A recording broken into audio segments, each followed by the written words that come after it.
CBI ने principal Sandeep और आरोपी संजय से ऐसे ऐसे सवाल पूछे हैं जो सोशल मीडिया पर तेजी से वायरल हो रहे हैं। इसमें कई चौंकाने वाले खुलासे हुए हैं। एक बार तो सीबीआई ने पूछ दिया कि तुम्हारे पीठ और जांघ पर क्या तुम्हारी गर्लफ्रेंड ने खरोच दिए हैं। इसके अलावा भी सीबीआई ने कई हिला देने वाले सवाल पूछे हैं। इसमें कोलकाता के रेड लाइट एरिया के भी सवाल जुड़े हुए हैं। पूछताछ की पूरी वीडियोग्राफी भी की गई है। आइए जानते हैं कि सीबीआई ने संजय रॉय से क्या क्या पूछा। लेकिन आगे बढ़ने से पहले आप सभी के लाइक और कमेंट के लिए शुक्रिया। सीबीआई ने पहले सवाल में पूछा कि क्या तुम नर्वस हो, जिसके जवाब में संजय बोला कि सर मैंने कुछ नहीं किया, मैं निर्दोष हूँ, इसलिए मैं नर्वस नहीं हूँ। जिसके बाद सीबीआई ने वारदात वाली जगह की तस्वीर निकाली और दिखाकर पूछा कि क्या आप इस जगह को जानते हो। संजय बोला मुझे समझ नहीं आ रहा है। सीबीआई का दूसरा सवाल इसी जगह पर जघन्य कांड हुआ है और आप यहाँ मरीजों की देखभाल करते हैं, उसके बाद भी इस जगह को क्यों नहीं पहचानते। संजय का जवाब ये जगह परिचित लगता है लेकिन मुझे कुछ समझ नहीं आ रहा। फिर सीबीआई अधिकारी ने एक दूसरी तस्वीर दिखाई जहां गलियारे के सीसीटीवी फुटेज में संजय की तस्वीर कैद हुई थी। उसे दिखाकर सीबीआई ने पूछा क्या आप इस व्यक्ति को पहचान सकते हैं। संजय का जवाब हाँ, अस्पताल के अंदर 4 मंजिला का गलियारा है, तस्वीर में मैं ही हूँ।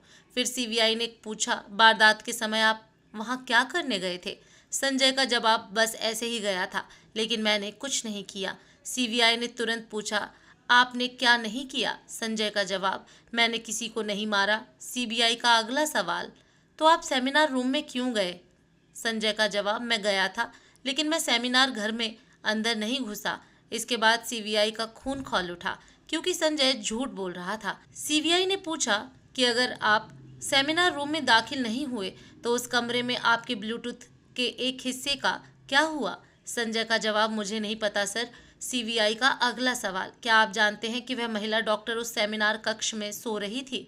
संजय का उत्तर मुझे नहीं पता था, मैंने सेमिनार रूम में घुसकर देखा, मुझे पहले पता नहीं था। सीबीआई का अगला सवाल तुमने तो कहा था कि सेमिनार रूम में कोई नहीं है। संजय का जवाब नहीं, कमरे में रोशनी बहुत धीमी थी, पहले तो यह खाली खाली लग रहा था, तभी मैंने देखा कि कोई लड़की के तख्त पर लेटी हुई है। सीबीआई का अगला सवाल 4थी मंजिल पर जाने से पहले आपने 5वीं मंजिल पर क्या किया। संजय का जवाब थोड़ा शांत, मैं ऐसे ही गया था। सीबीआई का अगला सवाल हर सुबह आप अस्पताल की विभिन्न मंजिलें पर क्यों घूमते हैं। संजय ने कोई उत्तर नहीं दिया। दोस्तों मैं आपको बता दूं कि संजय वारदात को अंजाम देने से पहले कई दिनों से उस ट्रेनी महिला के पीछे लगा हुआ था। इसके कई सबूत भी सामने आ चुके हैं। शायद वह महिला पहले भी सेमिनार हॉल में सोई थी। उसने पहले भी कई बार उस महिला को सेमिनार हॉल में सोते हुए देखा था और फिर उस रात जाकर उसने वह कारनामा कर दिया जिसकी उम्मीद किसी को नहीं थी। सीबीआई का अगला सवाल आप कहते हैं कि आपने कुछ नहीं किया, तो किसने किया। बोला सर मुझे नहीं पता।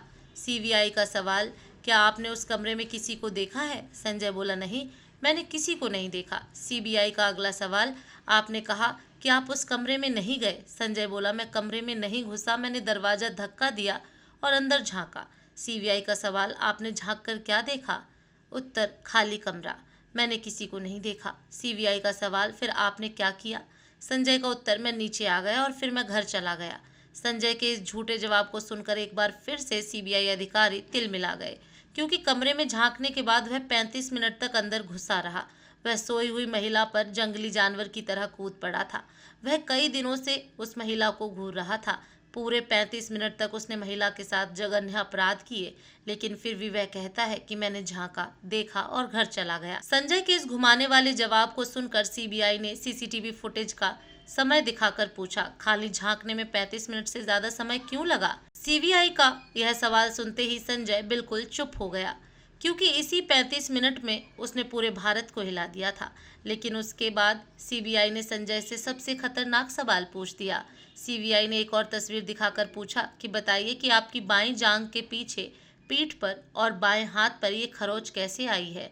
इसके जवाब में संजय बोला सर मुझे याद नहीं है। फिर सीबीआई ने पूछा कि डॉक्टरों का कहना है कि पीड़ित महिला के शरीर पर भी खरोच के निशान हैं।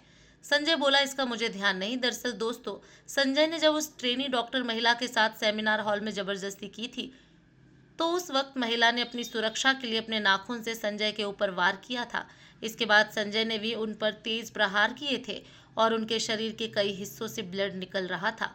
लेकिन सीबीआई का अगला सवाल सबसे हैरान करने वाला था। सीबीआई ने पूछा, क्या आपके शरीर पर ये आपकी गर्लफ्रेंड के खरोच के निशान है? संजय बोला, हाँ, शायद हो सकता है। सीबीआई ने पूछा, ये कब हुआ? आपकी गर्लफ्रेंड ने आपके शरीर पर खरोच के निशान कब दिए? संजय बोला, उसी रात। सीबीआई के सामने संजय खुलेआम झूठ बोल रहा था। सीबीआई का अगला सवाल, आपकी प्रेमिका कहाँ रहती है? संजय बोला, चेतला में। दोस्तों, आपको बता दें कि कोलकाता में सोनागाछी के अलावा चेतला के अंदर भी एक रेड लाइट एरिया है जहां लोग सेक्स वर्कर से मिलने के लिए जाते हैं। कुछ रिपोर्ट के अनुसार संजय भी वहां गया था, लेकिन अंदर नहीं गया। माना जाता है कि अगर संजय उस दिन वहां अंदर जाकर अपनी भूख मिटा लेता तो उसकी सेक्सुअल एनर्जी शांत हो जाती और फिर शायद लेडी ट्रेनिंग डॉक्टर की जान बच जाती। लेकिन दुर्भाग्य से ऐसा नहीं हो सका।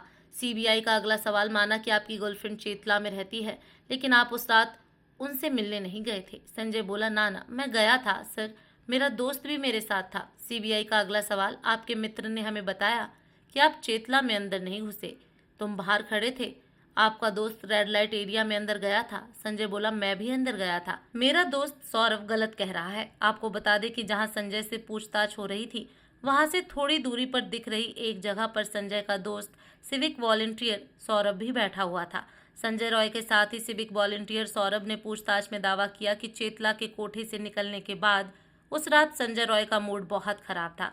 संजय रॉय सेक्स वर्कर के पास नहीं गया था, वह बाहर खड़ा था। उसके साथ ही सिविक वॉलंटियर अंदर गया था। उसके अचानक बाहर आने के बाद संजय रॉय ने उसको कहा कि आरजीकर अस्पताल जाएंगे, यानी कि चेतला के कोठे में उसकी हवस पूरी नहीं हुई थी और इसे पूरी करने के लिए वह अस्पताल जाना चाहता था।